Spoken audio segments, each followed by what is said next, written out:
السلام عليكم ورحمة الله وبركاته. ازيكم عاملين ايه يا حبايبي؟ وحشتوني جدا جدا. انا نورة حسن، ولو بتشوفوني لاول مرة ما تنسيش تشتركي في قناتي وتفعلي الجرس عشان يوصلك مني كل جديد دايما. ما تنسيش تعملي لايك وشير للفيديو لو عجبك، وان شاء الله الوصفة بتاعتنا النهاردة سهلة وبسيطة وهتعجبك. هنعمل مع بعض النهاردة المنين بالعجوة ب3 اشكال مختلفة.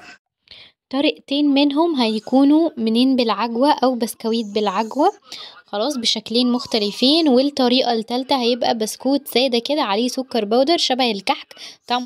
يلا بقى كده نبدأ المقادير ونقول بسم الله كده مع بعض. اول حاجة معانا هنا 2 كيلو من الدقيق، عليهم رشة ملح، وعليهم 4 معالق من السمسم، وعليهم 4 معالق من اللبن البودر. وهنقلب كل المكونات الجافة دي مع بعض.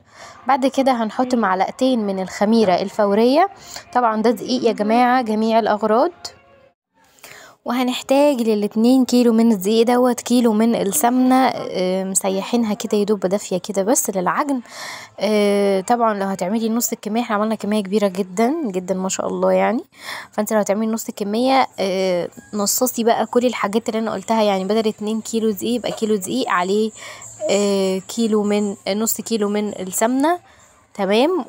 معلقتين لبن بودر، معلقتين سمسم، نصصي كل الكمية اللي انا قلتها، معلقة من الخميرة الفورية ورشة ملح بسيطة. وطبعا هنحتاج لبن دافي للعجن. خلاص ممكن تستغني عن اللبن البودر عشان احنا اصلا عجناه بلبن دافي، فانت ممكن تستغني عن اللبن البودر، بس هو بيديله طعم حلو، فانت حابة تحطيه او متوفر عندك حطيه، مش عندك خلاص مش لازم. هنبدأ بقى كده نعجن بعد ما حطينا السمنة بتاعتنا. زي ما قلت لكم 2 كيلو دقيق عليهم كيلو سمنة، نعجنه بالشكل ده كده.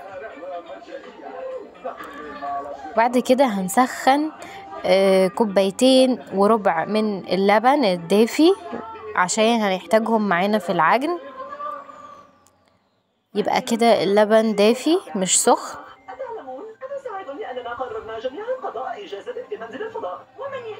وطبعا على حسب ما الدقيق هيحتاج معاكي كمية يعني لبن للعجن.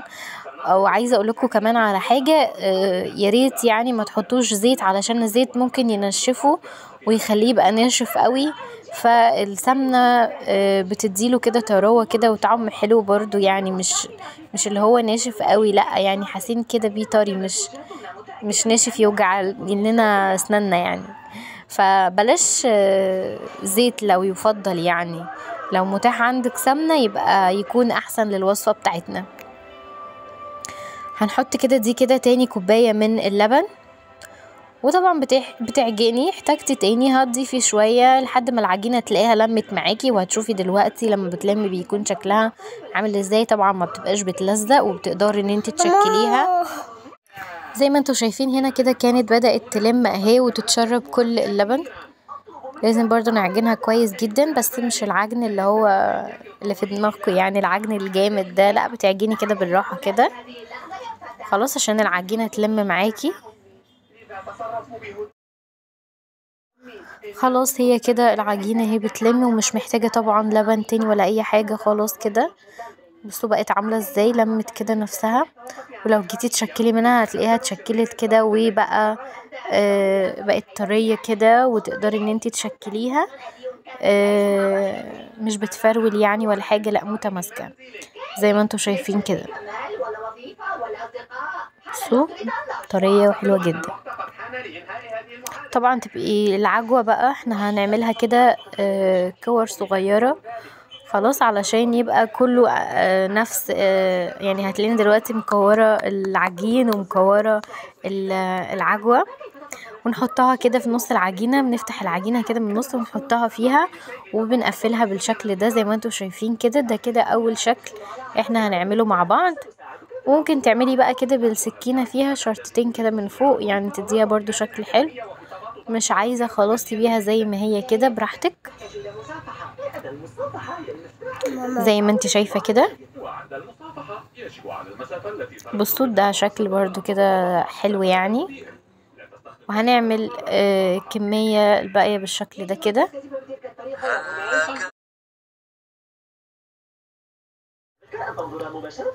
تحاولي وانت بتقفليها كده ما تخليش العجوة باينة منها عشان تتقفل كويس معاكي. بالشكل ده كده، وبعد كده هتبططيها حاجة بسيطة. ده شكل سهل كده وسريع للي عايز يعمل منين بالعجوة، ده شكل سهل يعني مش صعب بياخد حاجة. يعني كنت بوريكم ان احنا عملنا كور علشان يسهل علينا ان كله يبقى مقاس واحد وكله يبقى مظبوط كده زي ما انتوا شايفين كده. دي كمية كده احنا عملناها. طب يلا بقى نشوف احنا هنسويه ازاي ونرجع نعمل مع بعض الشكل التاني. شايفين ما شاء الله عمل كمية حلوة. طبعا دي مش كمية العجين كلها يعني.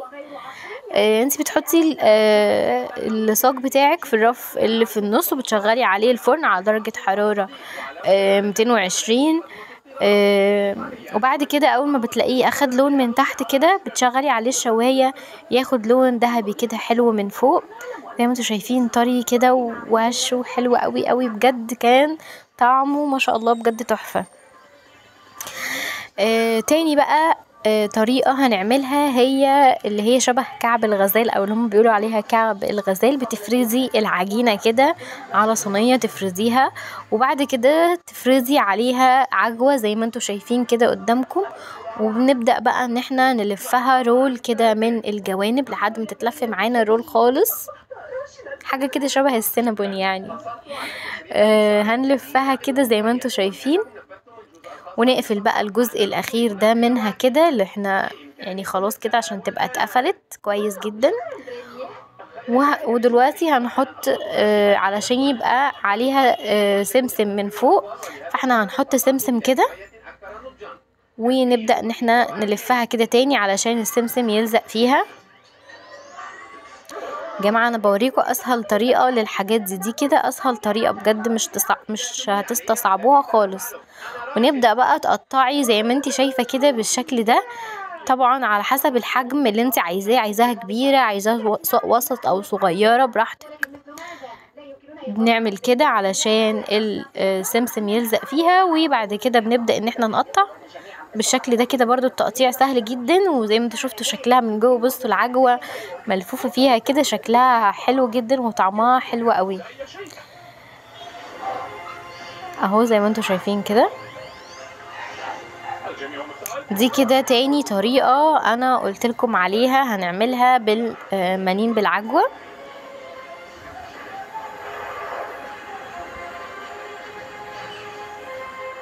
برضو هنسويهم بنفس طريقة التسوية التانية، الرف اللي في النص في الفرن، وهنشغل الفرن على درجة حرارة 220 او على حسب درجة حرارة الفرن عندك. المهم ان انت تتابعيه علشان اول ما ياخد لون ذهبي من تحت تشغلي الشواية. في ناس على فكرة بتحط على الوش صفار بيض، بس احنا ما حبيناش ان احنا نعمل كده.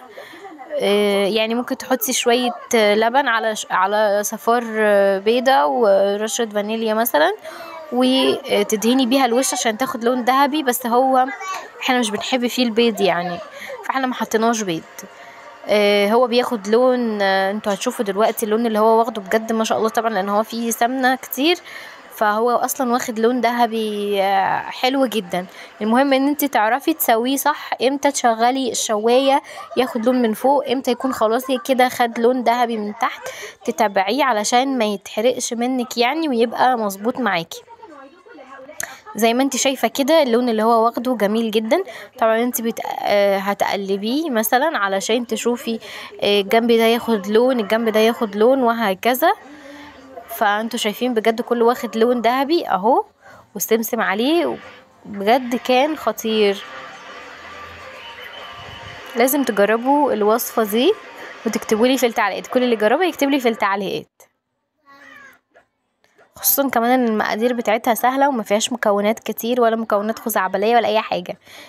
دقيق وخميرة ولبن بودر وسمسم، مفيش اي حاجة صعبة، وطبعا السمنة.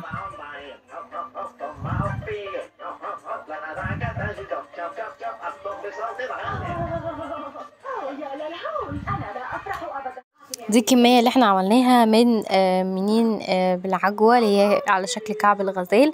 زي ما انتوا شايفين بقى شكله حلو قوي، والعجوة كده مظبوطة فيه ظبط. وهش جدا جدا يا جماعة بجد، طري كده وحلو مش ناشف. لا حلو قوي، وتقدروا بقى تحطوه في علبة تحفظوه. تعالوا بقى اقول لكم تالت شكل يا جماعه، احنا لسه ما خلصناش، انتوا عايزين تقفلوا الفيديو ولا ايه يا جماعه؟ لسه شويه، انتوا ما تزهقوش مني بدري كده. تالت شكل بقى احنا هنعمل كور كده كلها يعني تبقى حجم واحد عشان تبقى مظبوط كده الشكل في الاخر. وهنجيب اي شكل ختامه عندنا، وليكن مثلا الشكل ده، اي شكل عندك ختامه، حاجه بسيطه يعني كده.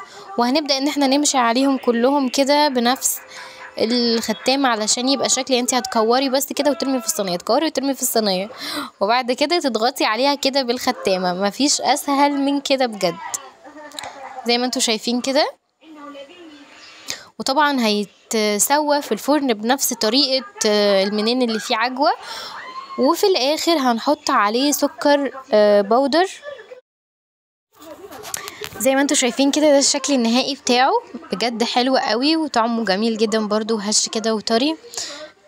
حاجة سهلة وبسيطة. مثلا لو مش متاح ان انتي تعمليه بالعجوة، فانتي ممكن تعمليه بنفس الطريقة وتحطي عليه سكر بودر، برضو بيبقى طعمه تحفة بجد ما شاء الله. عندك عجوة، اعملي بالطريقتين. التانية عندك اول شكل اللي هو عامل زي البسكوت المدور دوت وجوه عجوة، او الشكل التاني اللي هو عامل زي شكل كعب الغزال. يعني هما اللي مسمينه كده بصراحة، يعني مش انا، يعني معرفش، انا اول مرة اعرف ان هو ممكن يتقال عليه كعب غزال بصراحة. او تعمليه بالشكل دوت اللي هو عليه سكر بودر. التلاتة يا جماعة بجد طعمهم حلو جدا، والطرق بتاعتهم مختلفة اهي وسهلة. يا رب الفيديو بتاعنا يكون عجبكم، ما تنسوش تعملوا لايك وشير للفيديو، واشوفكم فيديو جديد على خير ان شاء الله، وصفة جديدة وسهلة عليكم. والسلام عليكم ورحمة الله وبركاته.